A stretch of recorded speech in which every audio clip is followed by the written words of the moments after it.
Hello मंडळी, रुचकर रसोई आणि ब्लॉग्समध्ये तुमचं स्वागत आहे। आज मी तुम्हाला आंब्याचा ज्यूस करून दाखवते। आता बाजारात आंबे विविध प्रकारचे आलेले आहेत। हा हापूस आंबा आहे, तर त्याचा ज्यूस कसा करायचा तो मी तुम्हाला दाखवते। त्याची वरची साल अशी काढून घ्यायची, देठाकडची बाजू। तर अशी वरची मी ही देठाची साईड काढून घेतली। थोडासा आंबा असा प्रेस करून घ्यायचा सगळीकडनं अंगठ्याने, असा म्हणजे गर सगळा निघून येतो। मऊ करून घ्यायचा।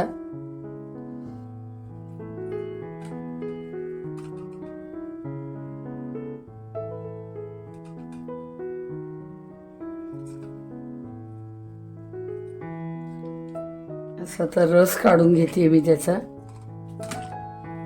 असा मऊ करून घेतला की रस सगळा निघतो, गर सगळा निघून येतोय बघा।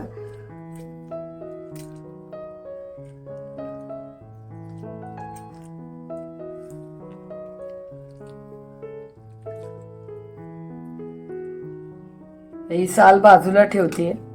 तसंच दुसऱ्या आंब्याचं करून घ्यायचंय। देठाकडची बाजू काढून घ्यायची आहे। यालाही अशा पद्धतीने मऊ करून घ्यायचं, अंगठ्याने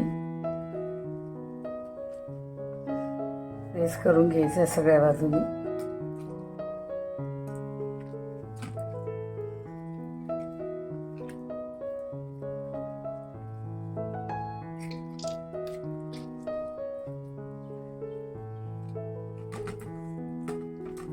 रस काढून घ्यायचा आहे आपल्याला।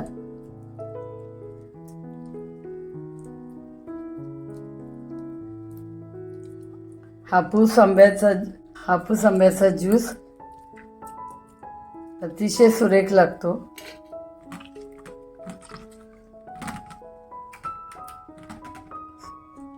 असा कोईचा गर काढून घ्यायचा व्यवस्थित।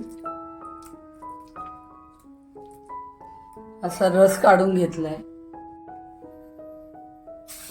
आपण आधी ह्याच्यामध्ये बर्फ घालून घेतोय। 6-7 तुकडे बर्फाचे घालून घेतले। त्यानंतर आपण मँगोचा पल्प घालतोय, सगळा घालते मी। साधारण 1 भांड पल्प आहे।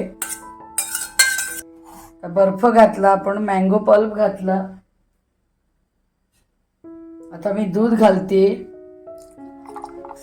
1 ग्लास दूध घातलेले आणि चवीनुसार थोडा साखर घालणार आहे।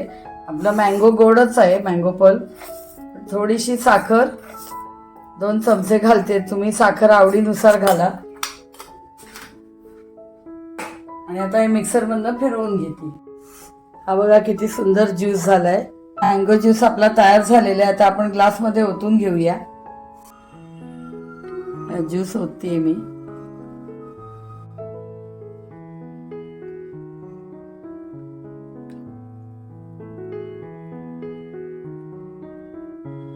रंग बघा किती चांगला आलेला आहे।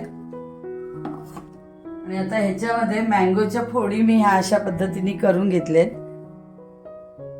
ते आपण ह्याच्यावरती आता गार्निश करायचे।